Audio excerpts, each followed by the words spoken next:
کھڑے ہو جائیں تو القاتل والمقتول کلاہما فی النار. اگر ایک مسلمان دوسرے مسلمان کے مد مقابل کھڑا ہوا ہے، ایک دوسرے کو مارنے کی فکر کر رہا ہے، تو جو مارا گیا وہ بھی جہنمی اور جس نے مارا وہ بھی جہنمی. تو صحابی رضی اللہ عنہ وارضہ نے عرض کیا کہ یا رسول اللہ، جس نے مارا وہ جہنمی. چلیے یہ تو ٹھیک ہے، یہ تو بات سمجھ میں آ گئی، لیکن حضور جو مارا گیا وہ جہنمی کیسے؟ کہا فرمایا وہ بھی تو مارنے والا تھا، اس کا بس نہیں چلا.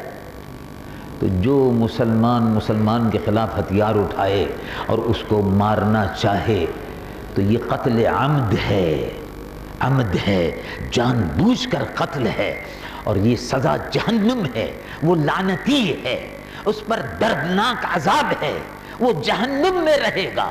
اللہ رب العالمین اس کو جہنم میں داخل فرمائے گا. اور یہی اللہ رب العالمین نے فرمایا قرآن میں. رب العالمین جل جلالہ عم نوالہ ارشاد فرماتا ہے وَمَنْ قَتَلَ مُؤْمِنًا مُتَعَمِّدًا فَجَزَاؤُهُ جَهَنَّمُ خَالِدًا فِيهَا وَغَضِبَ اللَّهُ عَلَيْهِ وَلَعَنَهُ وَأَعَدَّ لَهُ عَذَابًا عَظِيمًا. جو مسلمان کسی مسلمان کو قتل کر دے اس کی سزا جہنم ہے. مسلمان کا خون، مسلمان کے خون کی حرمت کعبۃ اللہ شریف سے زیادہ ہے. ابن ماجہ شریف کی حدیث ہے حرمت دم المؤمن، مومن کے خون، اس کی عزت و حرمت کعبۃ اللہ شریف سے زیادہ ہے. پھر یہ کون لوگ ہیں جو مسلمانوں کے خون سے ہولی کھیل رہے ہیں؟ یہ یہودی ہیں، یہ عیسائی ہیں، یہ ہندو ہیں. یہ دیکھنا تو آپ کا کام ہے کہ مسلمان عیسائیوں کا کام کر رہا ہے، کیونکہ فلسطین میں مسلمانوں کو یہودی مار رہے ہیں، کشمیر میں مسلمانوں پر ظلم و ستم کی داستانیں جو رقم ہو رہی ہیں، مسلمانوں کا خون بہ رہا ہے کشمیر میں، وہ ہندو کر رہا ہے اور سکھ مل کر رہے ہیں. اور یہاں اگر مسلمان کو مار رہا ہے تو یہ مسلمان کا فعل تو نہیں ہے، یہ تو کافروں کا فعل ہے، یہ تو ہندوؤں کا فعل ہے، یہ تو عیسائیوں کا فعل ہے. یہ تو یہودیوں کا کام ہے کہ یہودی مسلمانوں کو مارتا ہے، عیسائی مسلمانوں کو مارتا ہے، ہندو مسلمانوں کو مارتا ہے. ارے بھائی مسلمان کو تھوڑی مارتا ہے، مسلمان تو مسلمان کا بھائی ہے. رب العالمین جل جلالہ عم نوالہ ارشاد فرماتا ہے انما المؤمنون اخوہ، ایمان والے ایک دوسرے کے بھائی ہیں. تو اللہ تبارک و تعالی جل جلالہ عم نوالہ کا یہ دین حق اسلام، یہ نور ہے. اسلام نور ہے، ایک روشنی ہے، روشنی پھیل کر رہتی ہے. سورج نکل رہا ہے تو اس کی کرنیں مکان کے اندر داخل ہو کر رہیں گی. پانی اگر بہہ رہا ہے تو پانی اپنا رستہ بنا کر اس جگہ پہنچ کر رہے گا کہ جہاں اس کو پہنچنا ہے. جس بہاؤ پہ وہ جا رہا ہے اس بہاؤ پہ چلے گا. پتھر اگر اس کی راہ میں ہوں گے تو پتھروں کے اوپر سے گزرتا ہوا جائے گا. یہ نقشہ جو ہے پتھروں سے اوپر کے گزرنے کا، جو لوگ رہتے ہیں دیہات میں اور مختلف مقامات پر، تو کاریز میں سے پانی نکلتا ہے. کاریز کا مطلب ہے چشمہ. میں نے دوسری زبان بول دی، بلوچی زبان میں کہہ دیا کاریز.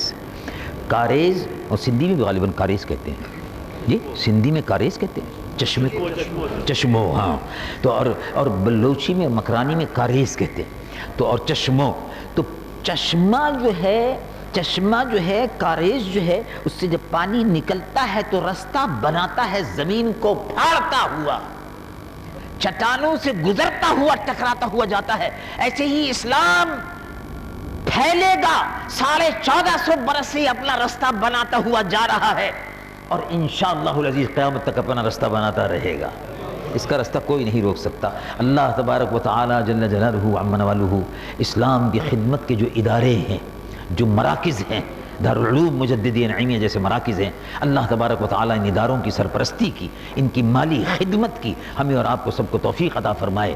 یہ اسلام کو سربلند رکھنے کے لیے اور اللہ کے محبوب سید العالمین محمد رسول اللہ صلی اللہ علیہ وسلم کے لائے ہوئے نور سے اس کائنات کو روشن کرنے کے لیے یہ ادارے ہیں. اللہ تبارک و تعالیٰ ان کے فیوز و برکات کو ہمیشہ جاری و ساری رکھے. وآخر دعوانا الحمدللہ رب العالمین.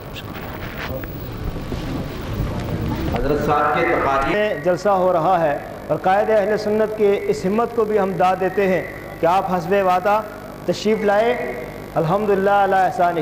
حضرات محترم، اب ہم ان طلباء کے اعلان کر رہے ہیں ناموں کا جن کی دستار بندی ہوگی. ان طلباء سے سب سے گزارش ہے وہ یہاں آ جائیں جو فارغ التحصیل ہو رہے ہیں، سب بیٹھے ہوئے ہیں. آپ حضرات میں سے کوئی بھی کسی طالب علم کے لیے ہار پہنانے کے لیے نہ اٹھے جب تک کہ جلسہ صلاۃ و سلام نہ ہو جائے. دیکھیے، ہمیں آپس میں ہی اپنے صفوں کے اندر گرد و پیش پر کڑی نگاہ رکھنی ہے. لہٰذا آپ حضرات بڑی مہربانی ہوگی کہ اس جلسے کا نظم و ضبط خراب نہ ہو. حضرات محترم، یہ بات سماعت فرما لیں. ہمیں بڑے فخر کے ساتھ اعلان کرنے میں خوشی محسوس ہو رہی ہے کہ ہمارے یہاں الحمدللہ اس سال فارغ التحصیل ہونے والے 18 علماء ہیں. درس نظامی کے 18 طلباء جو عالم بن کر نکل رہے ہیں، جن کو ابھی دستار فضیلت عطا کی جائے گی، اسناد تقسیم کی جائیں گے. اور 9 حفاظ ہیں، حافظ قرآن، جن کا تعلق سندھ کے مختلف گوشوں کے ساتھ ہے. میں اس وقت آپ اسٹیج پر دیکھ رہے ہیں حضرت قائد اہل سنت دامت برکاتہ العالیہ کی معیت میں مفتی محمد جان نعیمی صاحب، مفتی محمد احمد نعیمی صاحب، مفتی نور محمد نعیمی صاحب، حضرت مولانا قاضی ضیاء احمد صاحب، سلیم قادری صاحب، مولانا غلام سرور قدری صاحب، حضرت پیر سید ابراہیم شاہ صاحب غار والے، بابا مولانا منیر احمد شاہ صاحب جیلانی، حضرت قبلہ پیر غلام علی شاہ صاحب اور حضرت مولانا قاری حمید خان صاحب وغیرہ دیگر علماء کرام بیٹھے ہوئے ہیں. حضرات محترم،